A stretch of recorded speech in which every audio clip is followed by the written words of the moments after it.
لا تجي منك مواقف تجرح.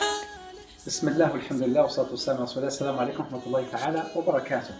This is Riad Ouarzazi, and I'd like to ask you a question. Do you know someone who is married through, let's say, an arranged or pre-arranged marriage?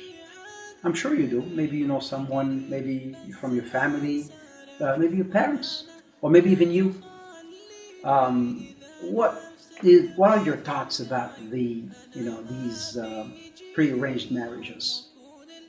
Do they really work today, especially in the West? I mean, here is like there is no yes and no. It's all about opinions or mere opinions, basically. Some would say yes, they do, and others would say, well, they used to, but not anymore. And maybe that is the case. In fact, as I'm a marriage officer, I do respect these pre-arranged marriages, but now things have evolved. I'm not against them, but I'm not for them either, right? If you look about Islam and what Islam says, yes, definitely you need to look at your spouse and get to meet her and whatnot. But here's where Islam comes and puts in like some sort of restrictions. When your parents, for instance, with all due respect, when your father comes and says, you will need to marry your cousin Ahmed, or your cousin Ahmed, or your cousin Fatima, or your cousin Fatima, he gives you these options, and you can't say no. I have thousands of stories like this. People, writing to me and calling me and telling me. In fact, one of my own students came crying one day saying, my mother wants me to marry my cousin, which I've never met, and I can't say no. I don't want to marry her. And if I were to say no, my mother would have a heart attack. So the father was there, and I called the father, says, what do you say about this? The father said, it's the mother. She has invested so much into this, and unfortunately, there's nothing we could do.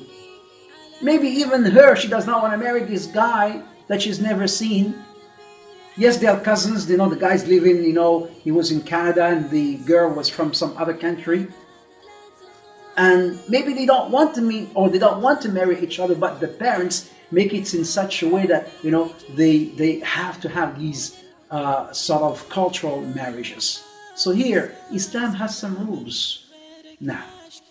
So I'm having an event the 16th of November and the 17th of November, in Sheffield and in Birmingham, UK, inshallah ta'ala, to talk about marriage, to talk about the fruits of marriage, to talk about how to find the right spouse, and to talk about how to improve your relationship with your spouses. And I will follow that event with a matrimonial for those who are not married. I will provide them with the Islamic environment, inshallah ta'ala, to hopefully meet their spouse, their future spouse. And I will myself monitor this matrimonial, making sure that they're going to go in accordance with the Sunnah, in accordance with the etiquettes of Islam, inshallah ta'ala. The parents and the chaperones will be invited as well. So for more information, check my website, www.ROCtraining.com, and check my Facebook. The project is called ROConnect, on Shaykh Riad Ouarzazi on Facebook. The project is called ROConnect. May Allah subhanahu wa ta'ala help us all and connect us with those who are not married, connect them with their future spouse, inshaAllah ta'ala. Jazakumullah khair. Wassalamu alaikum wa rahmatullahi ta'ala wa barakatuh.